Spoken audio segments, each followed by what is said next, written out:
Selamat pagi, shalom. Shalom. Selamat berjumpa kembali dalam kesempatan ibadah hari ini.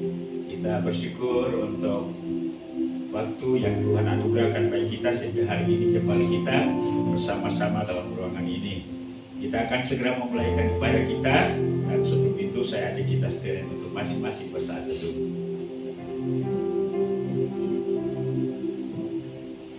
Firman Tuhan dalam Mazmur nomor 117 ayat 1 dan 2 berkata, "Pujilah Tuhan hai segala bangsa, megahkanlah Dia hai segala suku bangsa, sebab kasih-Nya hebat atas kita dan kesetiaan Tuhan untuk selama-lamanya." Haleluya. Kita siapkan pujian, katakan, "Kaulah segalanya, Kau Bapa yang mengasihiku, kuasa-Mu memulihkanku." Mari saya undang kita semua untuk bangkit berdiri. Kembali kami pada pagi hari ini Tuhan menghampiri tata anugerah-Mu seraya menyanyikan segala hormat, pujian, syukur atas segala kebesaran-Mu, keajaiban dan kedahsyatan-Mu, serta kasih setia-Mu dalam hidup kami sampai dengan hari ini. Hari ini kami akan bersama-sama bersukacita, bergembira, menyanyikan kebaikan-Mu. Kami percaya kehadiran-Mu di tengah-tengah kami. Haleluya Tuhan.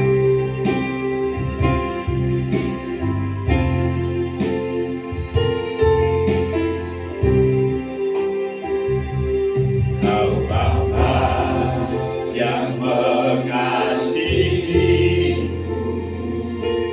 kuasa-Mu memulihkanku, hati yang baru Kau berikan untukku dapat melihat rencana-Mu indah bagiku. Kau ada di setiap jalanku, hatiku haus dan lapar akan Engkau. Kaulah segalanya, Kaulah segalanya di dalam hidupku. Kerajaan-Mu, kebenaran-Mu, itu bagianku. Kaulah yang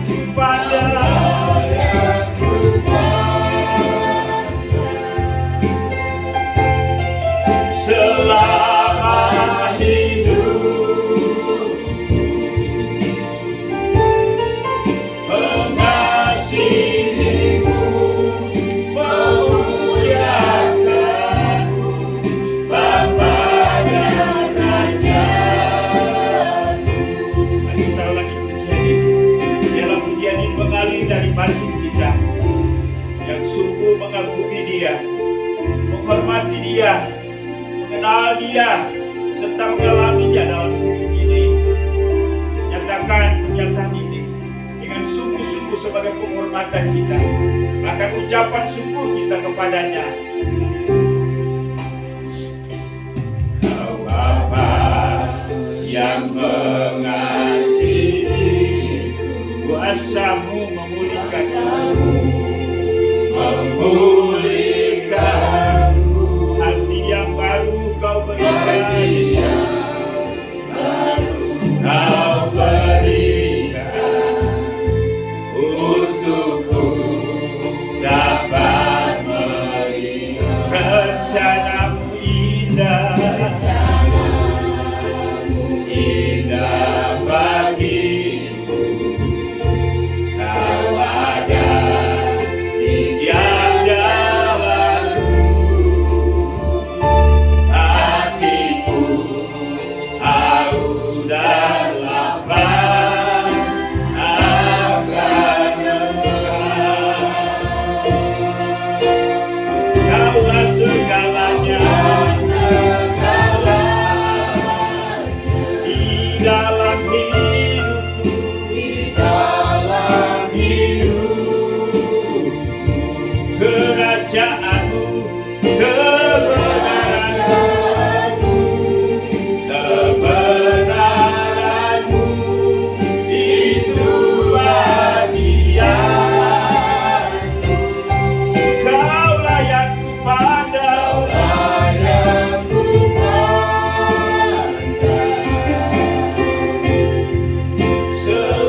Thou art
Ya Bapa kami di dalam surga, kami kagum akan Engkau, Allah yang besar, Allah yang dahsyat, Allah yang kekal, Allah yang maha kudus, Allah yang memelihara kami sampai dengan hari ini. Bahkan lebih lagi, Allah yang telah membebaskan kami dari dosa, mengangkat kami sebagai anak-anaknya, menjadikan kami ahli waris kerajaan surga. Terima kasih untuk pagi hari ini. Kembali lagi kami umat ketebusan-Mu dalam jemaat Marturia datang menghampiri takhta anugerah-Mu, seraya menaikkan segala hormat, pujian, syukur dan terima kasih atas segala kasih setia dan kebaikan-Mu dalam hidup kami hari lepas hari sampai dengan hari ini Tuhan. Terima kasih untuk seminggu yang kami lalui, bahkan sepanjang umur hidup kami. Kesetiaan Tuhanlah yang memungkinkan kami ada sampai hari ini. Bapa di surga, kami akan bernyanyi, kami akan bergembira, kami akan mendengarkan firman-Mu. Kami percaya kehadiran-Mu di tengah-tengah kami pada hari ini. Muliakan nama-Mu, tinggikan diri-Mu. Berkati kami dalam ibadah ini. Mohon kelayakan dan pengudusan-Mu atas setiap kami yang melayani pada hari ini. Biarlah kami dapat melayani Raja di atas segala Raja. Dan biarlah pelayanan yang dipersembahkan untuk hormat, kemuliaan Bapa, Anak, dan Roh Kudus. Terima kasih Bapa. Ibadah ini kami pertaruhkan ke dalam tangan kasih dan kuasa-Mu. Biarlah jadi untuk kehormatan Bapa, Anak, dan Roh Kudus. Haleluya, sama-sama kita katakan. Amin. Saya menyapa Shalom. Shalom. Shalom. Sekali lagi saya menyapa Shalom. Shalom. Puji Tuhan. Yang bersuka cita pada hari ini boleh lambaikan tangannya. Puji Tuhan. Hari ini saya mau mengajak jemaat Tuhan, mari kita bersuka cita, kita bersukaria, kita mau menyatakan pujian yang menyatakan sukacita penuaian. Ketika Tuhan memulihkan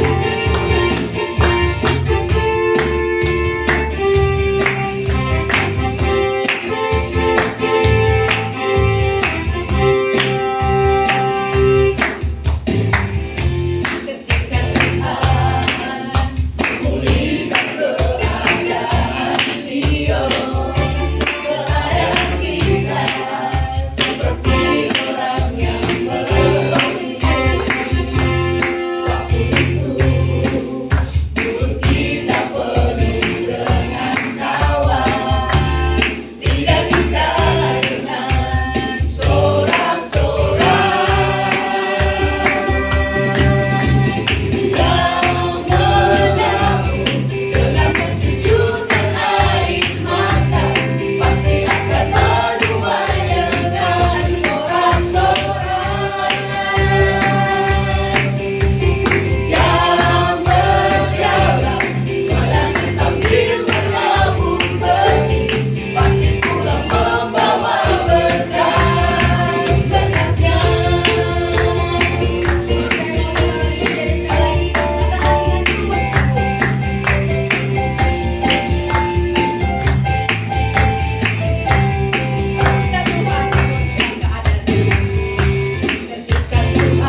Jemaat Tuhan masih siap memuji nama Tuhan? Amin. Amin.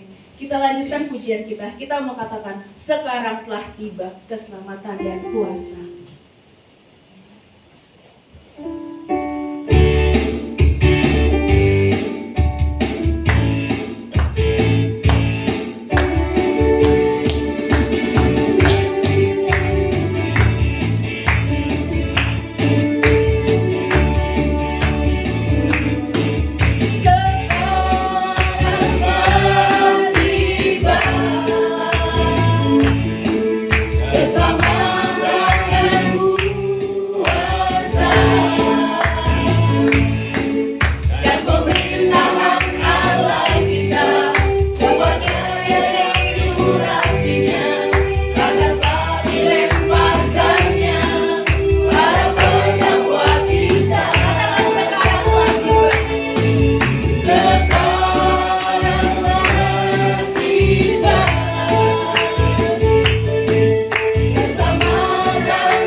Sujud di altarnya.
berterima kasih untuk janji-Mu yang begitu ajaib dalam hidup kami, yang meneguhkan kami dan memberikan pengharapan bagi kami Tuhan. Terima kasih untuk kebersamaan kami pada hari ini. Terimalah sembah sujud kami, puji-pujian kami. Biarlah semua itu naik membumbung di hadapan-Mu, menjadi kesukaan bagi Tuhan. Dan biarlah puji-pujian ini juga semakin meneguhkan kami. Terima kasih Tuhan untuk hari ini. Saatnya bagi kami untuk bersama-sama belajar dan kebenaran firman-Mu. Karena itu Tuhan tolong kami, Roh Kudus Engkau bantu kami supaya kami dapat menyerap, memahami, mengerti dan menerima kebenaran firman-Mu dalam hidup kami, yang mengubahkan kami dari hari ke hari, sehingga hidup kami semakin hari semakin menyenangkan hati Tuhan. Pakai dan urapi hamba-Mu, supaya melaluinya pada hari ini firman ini dapat ditaburkan dan mengambil tempat yang terbaik dalam hati kami, bertumbuh berbuah, dan firman itu nyata dengan jelas dalam kehidupan kami. Terima kasih Bapa, terpujilah nama-Mu. Inilah doa kami, untuk bungkusi kami dengan kuasa darah-Mu. Dan biarlah hari ini kami boleh menerima firman-Mu dan jadi kekuatan bagi kami dalam setiap hari. Terpujilah nama-Mu Bapa. Inilah doa kami, hanya dalam nama Tuhan Yesus kami berdoa, haleluya. Amin. Baik, puji Tuhan, silakan duduk. Sebelum kita lebih jauh mendengarkan firman Tuhan, mari salami saudara, keluarga Allah di samping kiri kanan.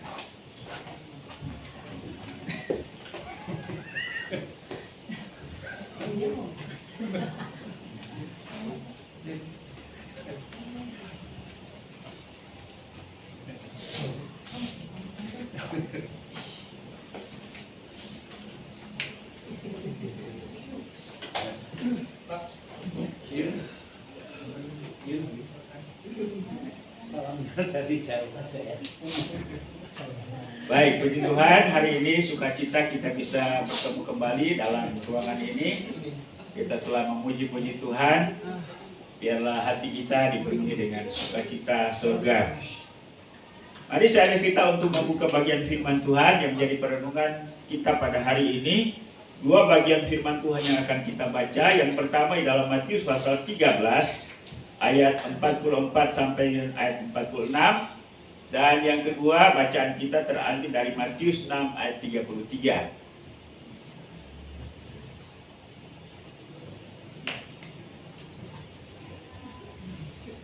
Matius pasal 13 ayat 44 sampai 46 dan Matius 6 ayat 33.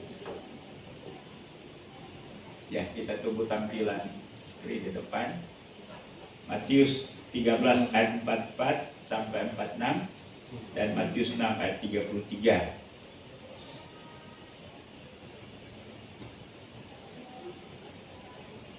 Ya, kita baca bersama-sama karena firman Tuhan ini cukup singkat. Kita baca dulu Matius 13 ayat 44 sampai 46. Firman Tuhan berbunyi demikian, 1, 2, 3. Hal kerajaan surga itu seumpama harta yang terpendam di ladang, yang ditemukan orang lalu dipendamkannya lagi. Oleh sebab sukacitanya, pergilah dia menjual seluruh miliknya, lalu membeli ladang itu. Demikian pula hal kerajaan surga itu, seumpama seorang pedagang yang mencari mutiara yang indah. Setelah ditemukannya mutiara yang sangat berharga, ia pun pergi menjual seluruh miliknya, lalu membeli mutiara itu. Yang kedua, Matius 6 ayat 33. Kayaknya kita sudah bisa hafal firman Tuhan ini. 1, 2, 3.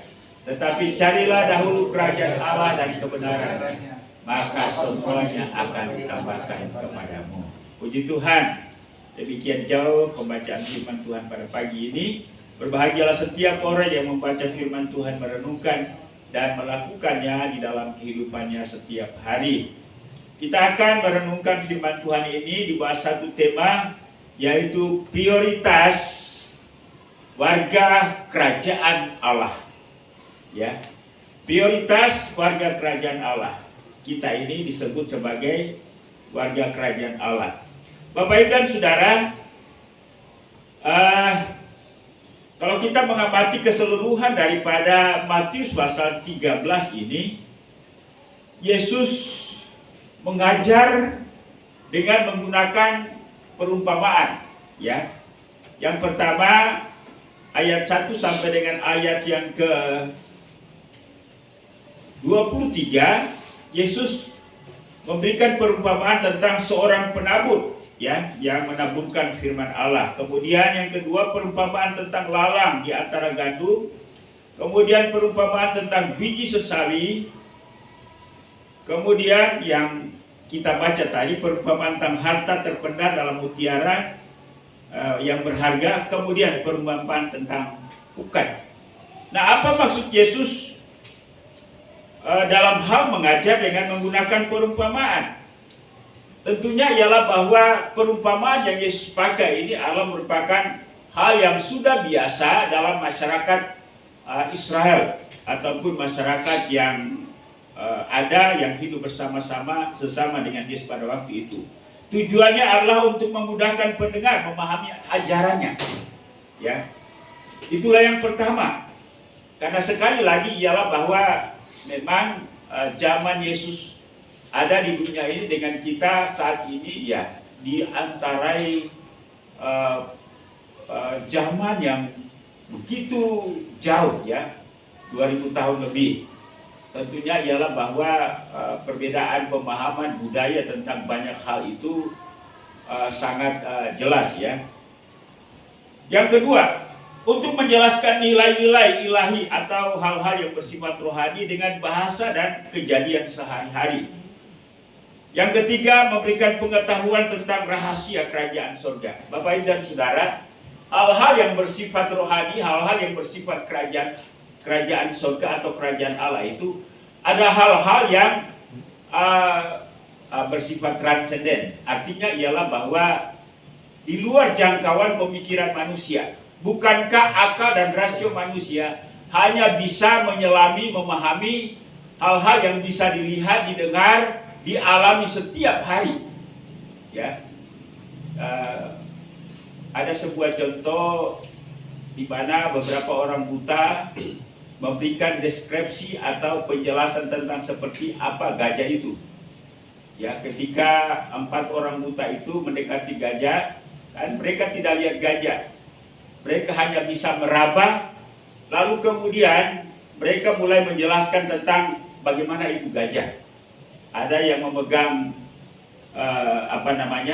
kakinya, ya. Ada yang memegang telinganya, ada yang memegang belalainya, ada yang memegang bagian perutnya. Lalu kemudian masing-masing mulai memberikan gambaran atau deskripsi menjelaskan tentang apa itu gajah. Akan sama tidak? Tidak akan sama. Ya. Ada yang berkata gajah itu seperti pohon karena dia pegang kakinya, ya. Nah, lalu kemudian yang pegang bagian badannya, dia katakan gajah itu seperti tembok, ya. Lalu kemudian di antara mereka mulai bertengkar, ya. Padahal sebenarnya kalau kita ambil kesimpulan, ya, mungkin benar juga, sama-sama benar, ya. Tapi mereka saling menyalahkan. Ya, karena mereka berpatokan dengan pengalaman mereka. Hal kerajaan surga sekali lagi bahwa di luar jangkauan pemikiran kita, di luar pengalaman kita. Tetapi hal yang di luar pengalaman, jangkauan pemikiran manusia ini dijelaskan kepada manusia dengan bahasa manusia. Ya, tentunya ialah bahwa kita mengalami kesulitan. Belum juga kesulitan konteks budaya pada saat di mana Alkitab ini ditulis. Ya. Misalnya katakan saja sekarang tentang anak Allah yang digunakan oleh Alkitab. Kata anak Allah itu bukan dikarang dan diciptakan oleh orang Kristen. Orang Kristen menerima itu dari teks firman Allah, dari Alkitab, lalu menyampaikan itu kepada publik, menyampaikan itu kepada dunia. Lalu orang-orang dunia sekarang menangkap kata anak Allah itu seperti yang dipahami dengan konsep yang ada sekarang. Makanya mereka berkata, mana mungkin Allah itu beranak? Ya. Padahal sebenarnya kata anak Allah itu adalah merupakan konsep yang diberitakan oleh Yesus atau Alkitab untuk dijelaskan kepada manusia yang beda dengan apa yang dipahami oleh manusia sekarang ini. Kemarin ada perdebatan terakhir antara Kristen dan Islam. Lalu yang Islam itu katakan, ini mereka memfitnah Allah. Katanya Allah beranak. Ya. Mana mungkin Allah beranak? Padahal sebenarnya apa yang dikatakan oleh Alkitab tentang anak Allah, bahwa Yesus yang adalah anak Allah itu adalah punya relasi, punya hubungan dengan Allah. Bahkan dia adalah Allah itu sendiri. Dia berasal dari Allah. Dia menggunakan pengertiannya untuk menginterpretasi, untuk memahami apa yang dikatakan oleh Alkitab. Seharusnya ialah ketika kita belajar Alkitab, kita melepaskan semua konsep kita, ya, walaupun memang sulit untuk otak kita kosong ya, untuk memahami dan mengerti sesuatu. Tetapi lepaskanlah konsep itu, lalu mulai mengangkat apa maksud Alkitab dengan kata dan kalimat itu. Itu yang disebut dengan eksegesis. Nah, yang kita gunakan, yang dunia gunakan untuk memahami Alkitab adalah eisegesis. Memasukkan pikirannya, pemahamannya, konsep ke dalam Alkitab, lalu kemudian jika konsep itu bertentangan dengan pikirannya, dia katakan Alkitab salah. Ya. Ya, ibarat katakan saja orang Jepang itu kenal ada sebuah nama itu Naruto. Ya. Naruto dengan orang Jawa Naruto.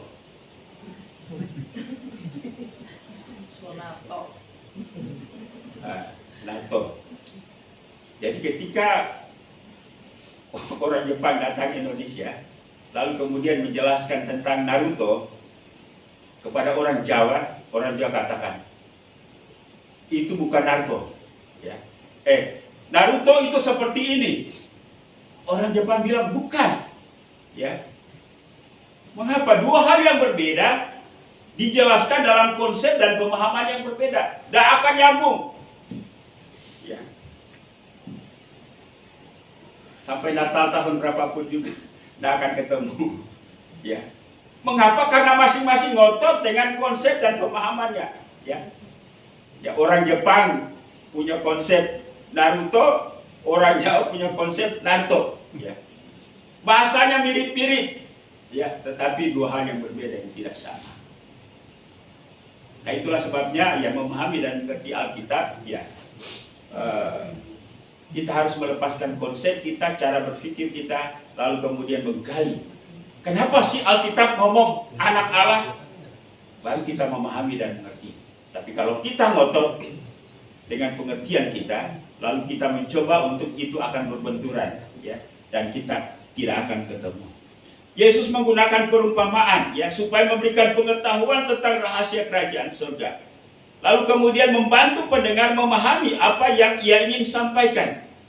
Lalu kemudian membantu pendengar untuk mengingat ajarannya. Jadi perumpamaan-perumpamaan yang diberikan oleh Yesus untuk menyampaikan pengajarannya itu supaya mudah diingat, ya. Lalu kemudian dalam Matius pasal 6 tadi berbicara tentang hal kekhawatiran, ya. Jadi bisa saja karena khawatir tentang sesuatu dan apa yang kita khawatirkan itu menjadi prioritas utama. Sekali lagi hari ini kita akan belajar tentang prioritas utama warga kerajaan surga. Nah, Bapak Ibu yang terkasih dalam Yesus Kristus, sebuah pertanyaan penting bagi setiap kita. Siapa warga kerajaan surga? Ya.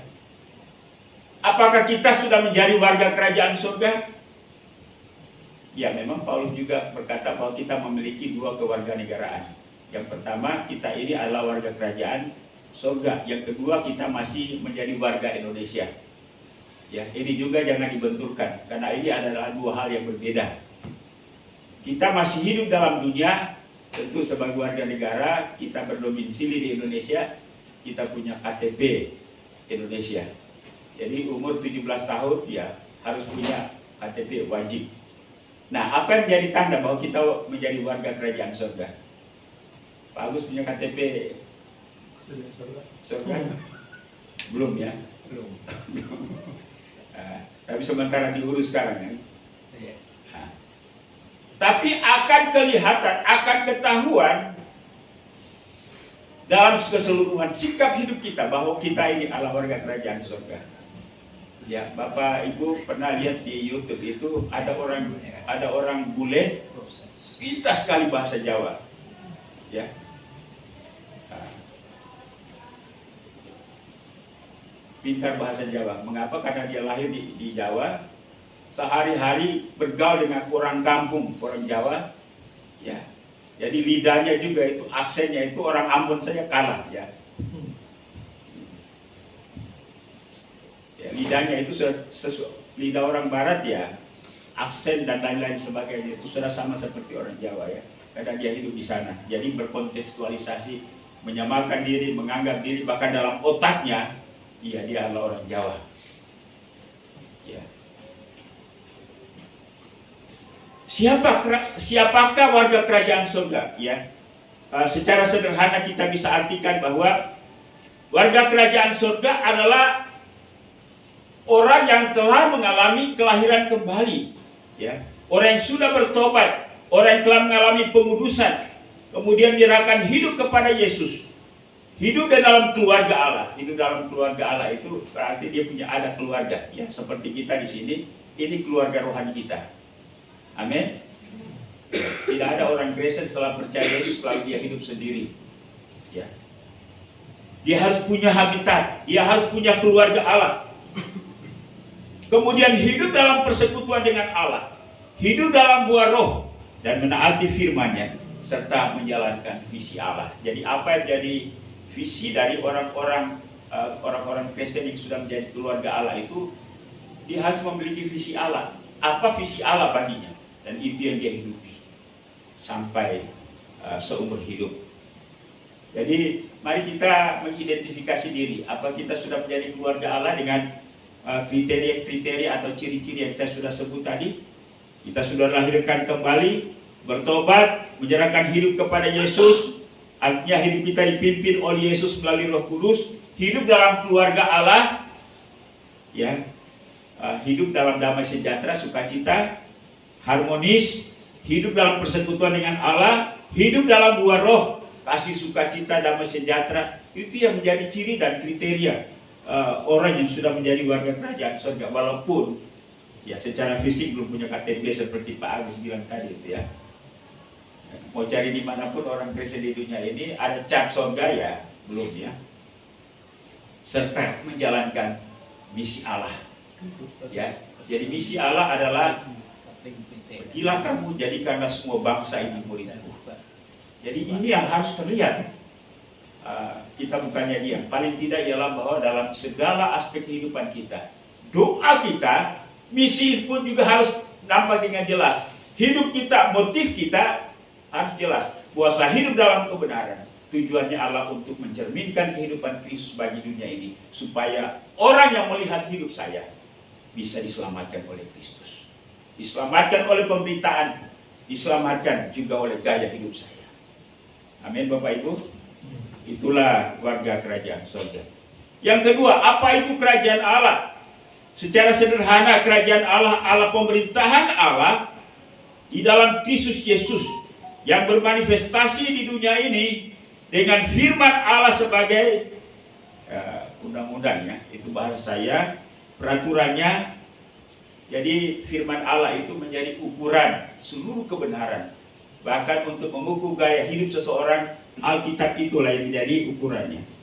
Yang menghasilkan kehidupan yang berlandaskan kasih, kebenaran, keadilan, kesejahteraan, sukacita, dan damai sejahtera.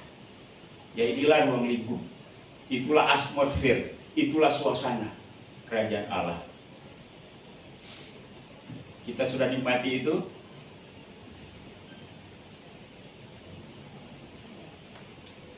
Ya, mungkin kita berkata belum sepenuhnya, tapi ini merupakan sebuah situasi gambaran tentang kerajaan Allah.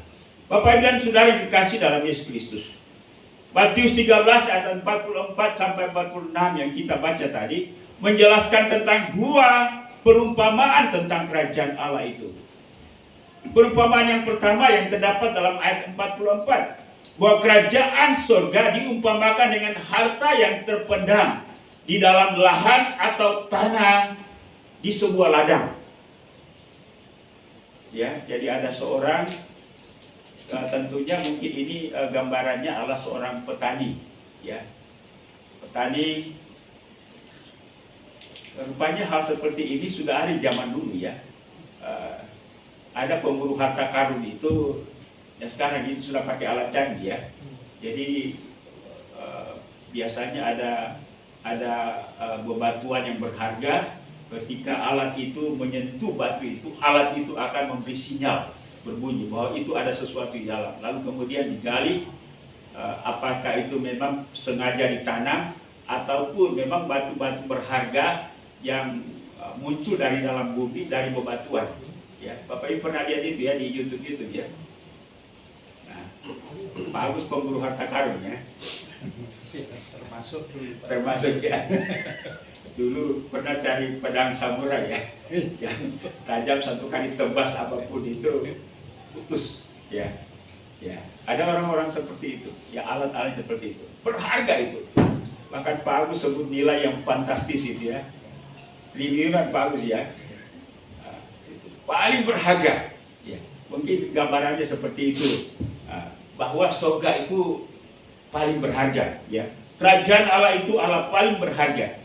Jadi, ya, gambaran yang pertama atau perumpamaan yang pertama adalah kerajaan Allah itu diumpamakan seperti harta yang terpendam di sebuah lahan. Dan yang kedua, bahwa kerajaan Allah itu diumpamakan dengan mutiara yang indah yang sangat mahal harganya. Itu yang disebut dalam ayat 44 sampai dengan ayat yang 45, ya. Jadi memiliki nilai. Kerajaan Allah itu tidak bisa dibandingkan dengan apapun yang kita sudah miliki dalam dunia ini. Yang sudah kita miliki, ya, sejak kita lahir dan kita eksis sampai dengan hari ini. Nilainya melebihi semuanya. Dan itulah sikap yang digambarkan oleh dua orang tadi. Seorang, ya, petani dan seorang pedagang tadi. Nah, apa ya tindakan mereka? Ya, bagaimana kedua orang tadi, ya, bersikap dan bertindak dalam menentukan prioritas. Mereka berani menentukan pilihan dan bertindak. Mereka tidak hanya mengagumi lalu pasif terhadap apa yang mereka temukan. Ya, mereka mulai berpikir bagaimana caranya supaya saya bisa memiliki ini. Karena nilai daripada apa yang mereka temukan itu melebihi apa yang mereka sudah miliki selama ini. Akhirnya apa yang mereka lakukan?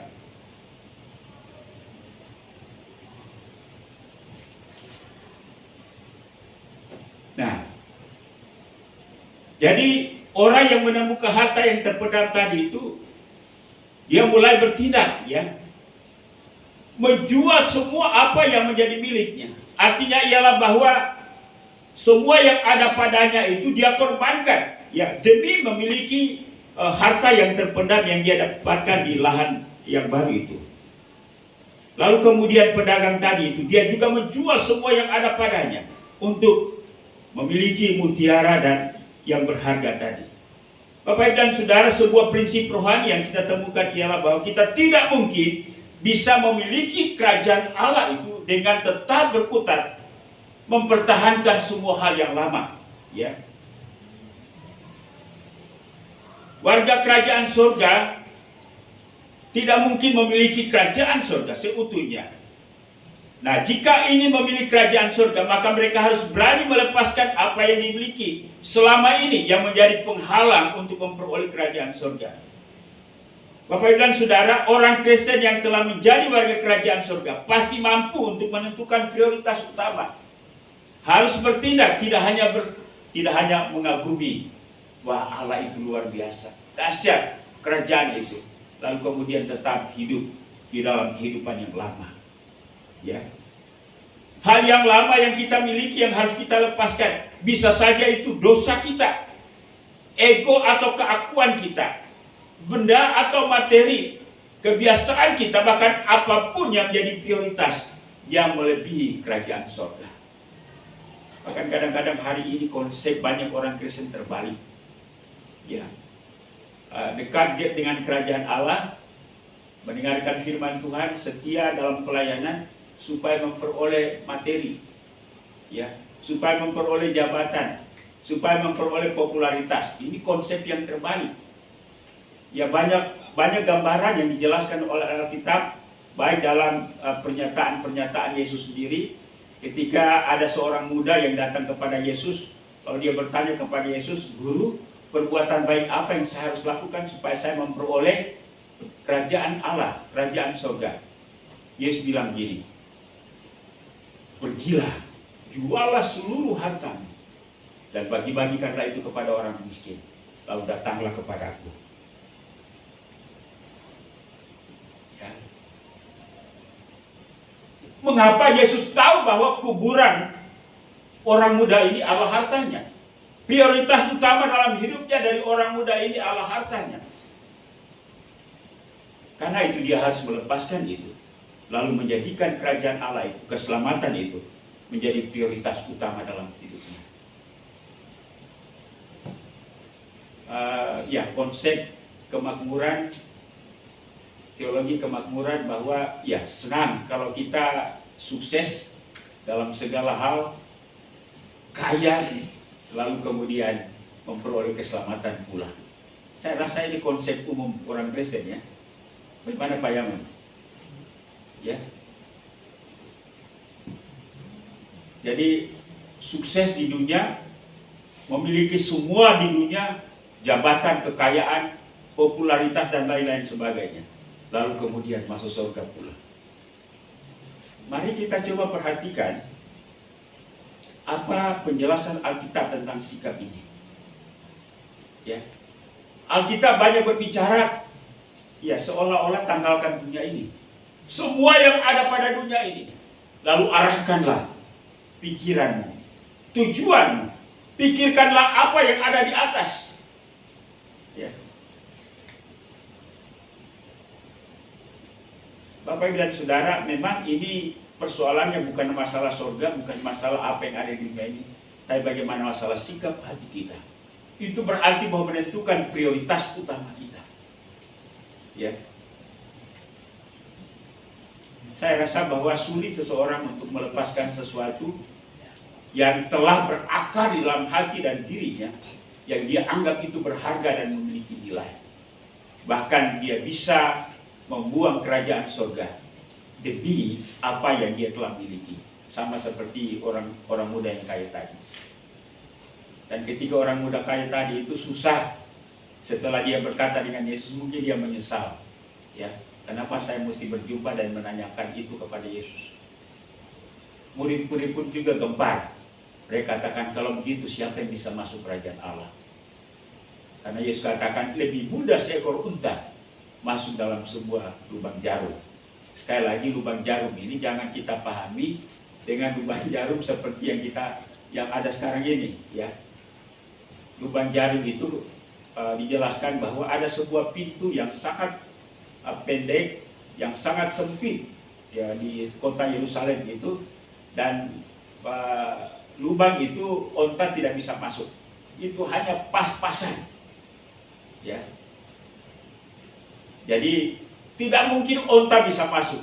Karena itu murid-murid berkata, kalau begitu siapa yang bisa masuk dalam kerajaan surga?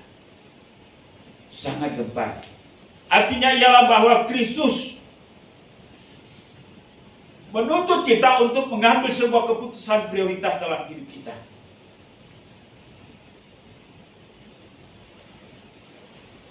Kedua orang tadi telah memutuskan untuk menjual, melepaskan semua yang ada pada mereka demi sesuatu yang berharga.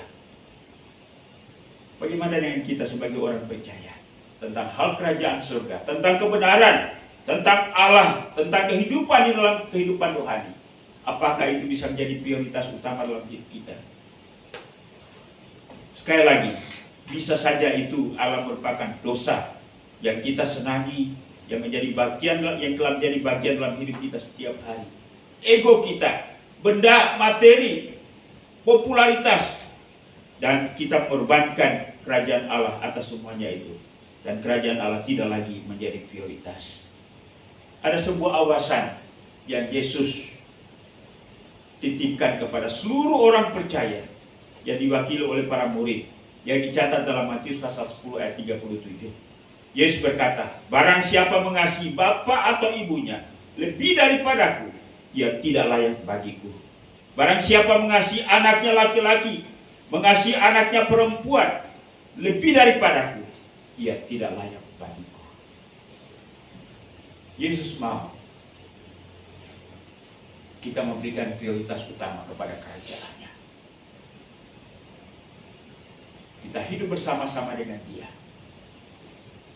Karena itu, ya, hidup rohani tidak berbicara mengenai masalah prestasi jasmani, prestasi duniawi. Tetapi bagaimana perubahan hidup kita dari waktu ke waktu, memberikan fokus, memberikan prioritas utama kepada hal kerajaan surga. Karena itu tidak terlepas daripada introspeksi, evaluasi diri dari waktu ke waktu. Apakah hati kita semakin tertambat dengan dunia ini, atau hati kita sudah semakin fokus ke surga? Konsep dunia berkata, ya kalau masih muda itu ya jangan dulu lah. Ya, kalau ya usianya sudah 70, 80, 90 itu sudah mendekati baru ambil keputusan. Tidak seperti itu. Hendaknya apa yang kita miliki hari ini, kesehatan, fisik yang kuat, harta dan lain-lain sebagainya, menjadi sebuah sarana pendukung bagi kita untuk terus berkarya bagi kerajaan Allah. Amin. Ya. Dan pada akhirnya memang kita akan meninggalkan segala sesuatu, dan kita akan diarahkan kepada tanggung jawab kita, seperti apa kita memberikan prioritas utama kepada kerajaan surga. Sekali lagi, orang yang telah menjadi warga kerajaan surga yang sesungguhnya, walaupun secara fisik kita tidak punya KTP, tapi itu akan muncul dalam segala sikap hidup kita, keputusan-keputusan kita, sikap-sikap kita, dan keseluruhan tindak tanduk kita, baik di sini, bahkan dimanapun kita berada, yang menggambarkan bahwa kita adalah kerajaan surga yang sudah memberikan prioritas utama kepada kerajaan surga itu. Biarlah Tuhan memberkati kita sekalian. Haleluya. Amin. Mari kita berdoa.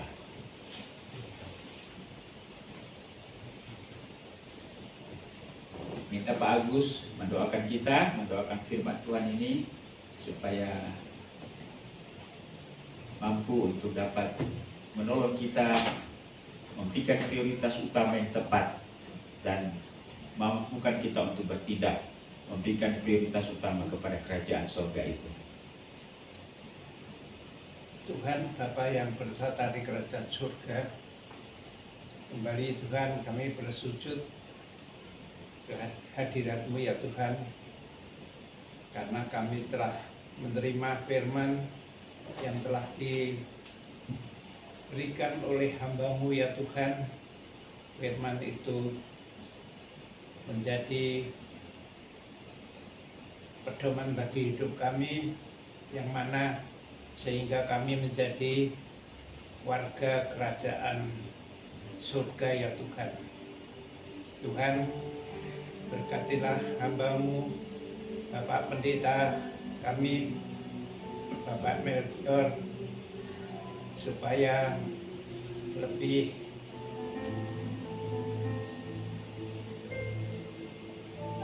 di dalam pelayanannya ya Tuhan.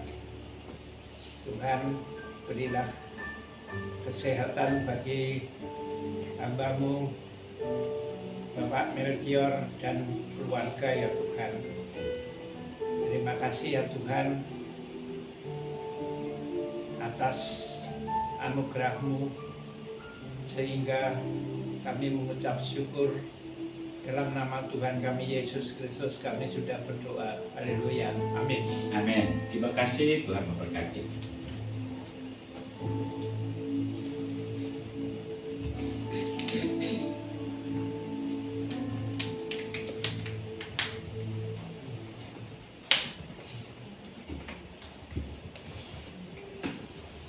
Baik, sebentar kita akan memberikan persembahan. Saya undang Yonatan untuk membawakan kami persembahan. Sebelum persembahan dijalankan, saya akan bacakan satu ayat yang diambil dari Lukas 6 ayat 38. Berilah dan kamu akan diberi, suatu takaran yang baik, yang dipadatkan, yang digoncang, dan yang tumpah keluar akan dicurahkan ke dalam ribamu. Sebab ukuran yang kamu pakai untuk mengukur akan diukurkan kepadamu. Mari kita bersatu dalam doa. Tuhan Yesus yang baik, terima kasih atas kasih-Mu penyertaan-Mu sehingga kami bisa bersekutu bersama pada pagi siang hari ini. Sebentar kami akan memberikan persembahan. Suci kuduskanlah hati kami, layakan kami Tuhan untuk memberi Tuhan. Biarlah persembahan yang kami berikan ini Tuhan kesukaan bagi nama-Mu dan dapat berguna bagi kerajaan-Mu di tempat ini. Kami serahkan hidup kami ke dalam tangan-Mu. Hanya dalam nama Yesus Kristus kami berdoa dan mengucap syukur. Amin. Sambil persembahan dijalankan, kita akan naikkan pujian dari NKI 263, Penuhilah Piala-Mu hari ini.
Baik, mari kita selesaikan ibadah ini.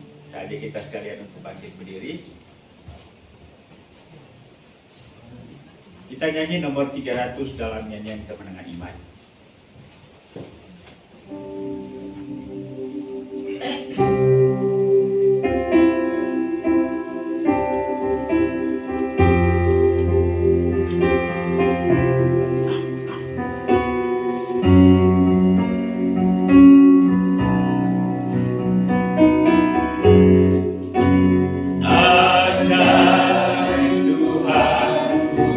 Yesus, Juru Selamat.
pernyataan iman kami kepadamu ya Tuhan, bahwa kami akan tetap kokoh kuat dalam menjalani kehidupan yang penuh dengan lika-liku dan tantangan ini, karena kami tahu bahwa Tuhan tidak pernah meninggalkan kami.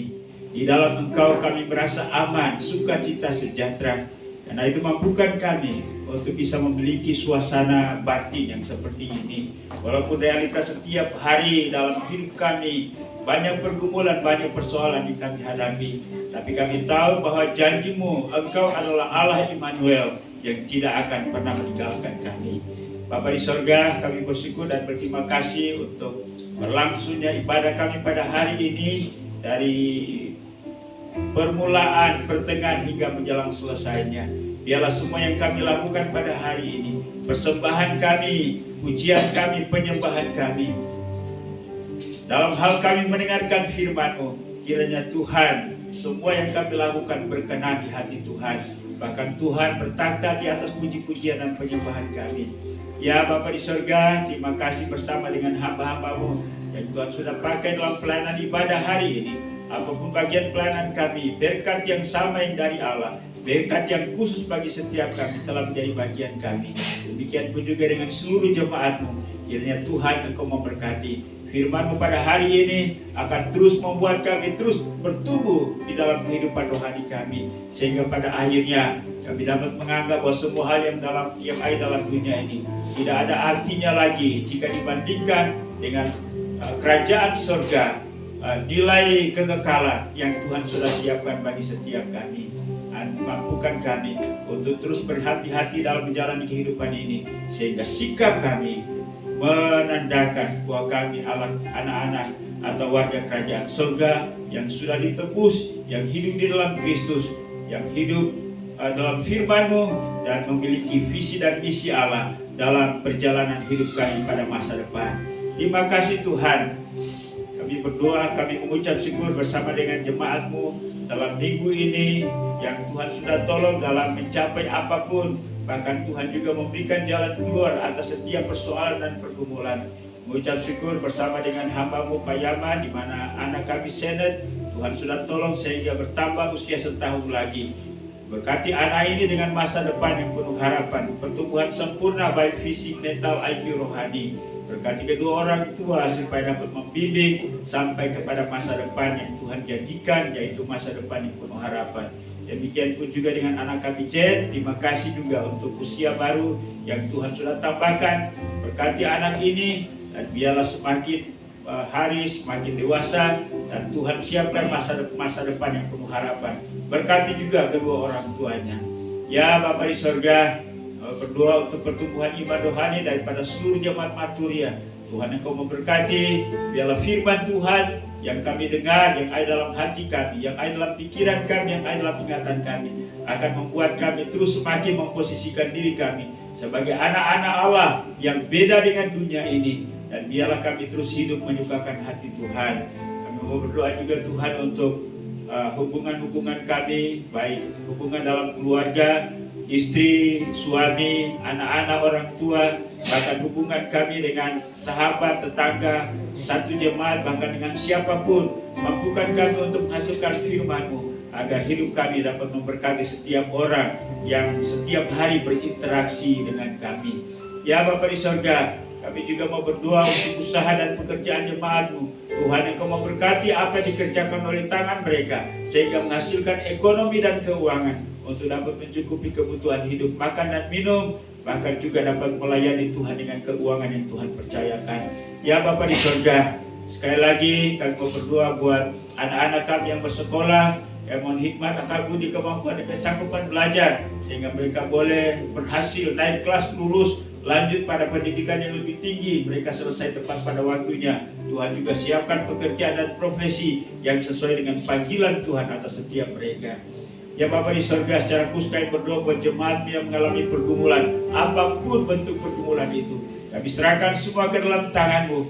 Ya Tuhan, Engkau meneguhkan dan menguatkan seluruh jemaat-Mu, dan Tuhan memberikan jalan keluar tepat pada waktunya.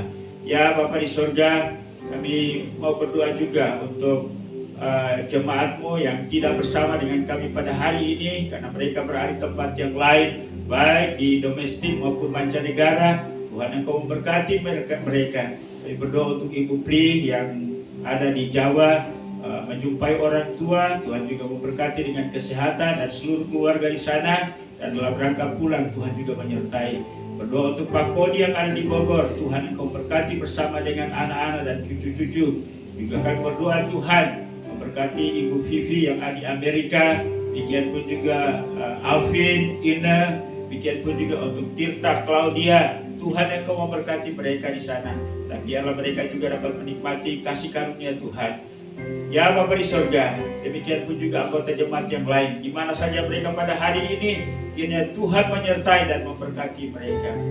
Bapa di sorga, kami terus berdoa untuk masa depan kami, kebersamaan kami dalam wadah GKI Marturia. Kiranya Tuhan tolong dengan segala kebutuhan-kebutuhan kami. Kami percaya Engkau yang telah membentuk jemaat ini dan Engkau terus memeliharanya, bahkan menumbuh kembangkannya. Biarlah Tuhan tolong kami supaya kami tetap semangat dalam merajut kebersamaan kami sebagai sebuah keluarga rohani di tempat ini. Terima kasih Bapa di sorga. Kami mengucap syukur juga dengan apa yang Tuhan kerjakan sampai pada tahap ini. Ya Bapa di sorga, kami berdoa untuk Gereja Kemajuan Indonesia, baik pada tingkat pusat, wilayah, daerah sampai kepada gereja-gereja lokal. Tuhan yang Engkau memberkati. Kami mengucap syukur untuk 97 tahun gereja ini. Ya Tuhan tetap memakai menjadi alat dalam tangan-Mu untuk dapat mewartakan Injil Kristus ke seluruh pelosok wilayah tanah air Indonesia dan juga dapat menjangkau jiwa sebanyak mungkin agar dapat diselamatkan. Kerjasama dengan gereja-gereja lain, Tuhan Engkau memberkati pimpinan-pimpinan gereja supaya sehati untuk bergandeng tangan melayani Indonesia ini sehingga ada banyak jiwa dapat diselamatkan. Penginjilan dalam negeri, luar negeri, penginjilan di kota, penginjilan di desa, hamba-hamba-Mu yang terus berjuang di garis depan, Tuhan pakai dan teguhkan mereka supaya tantangan apapun yang mereka hadapi, mereka tetap kokoh kuat dan dapat merebut banyak jiwa dan dapat diselamatkan.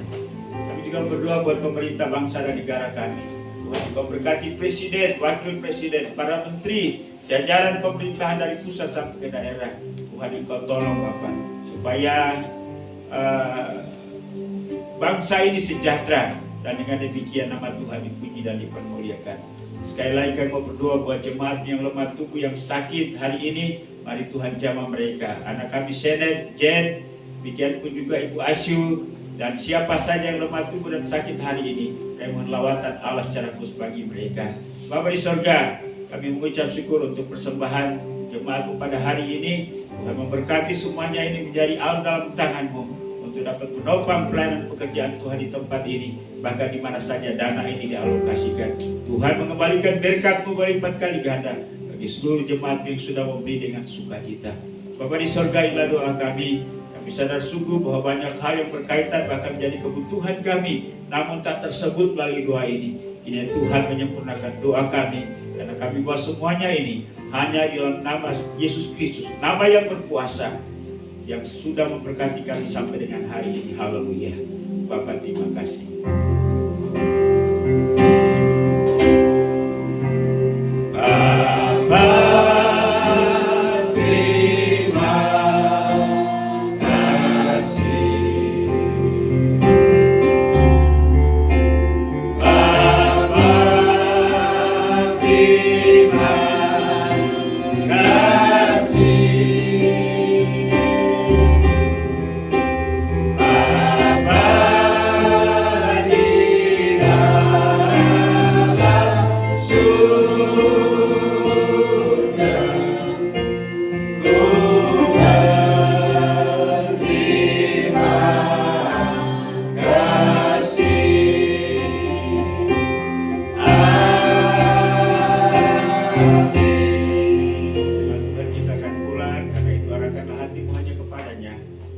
Sampaikan kepada kita pada hari ini, terimalah, renungkan dan lakukanlah itu dalam kehidupanmu. Dan biarlah kasih karunia daripada Allah Bapa, anugerah dan damai sejahtera rahmat Tuhan Yesus, serta pimpinan penghiburan, kekuatan persekutuan Roh Kudus menyertai kita hari ini, bahkan sampai Maranatha, Yesus datang untuk menjemput saleh-salehnya. Haleluya. Sama-sama kita katakan amin. Silakan duduk, ibadah kita sudah selesai. Tuhan memberkati sampai kita berjumpa kembali pada kegiatan-kegiatan ibadah yang lain di waktu-waktu mendatang. Shalom, selamat hari Minggu, Tuhan memberkati.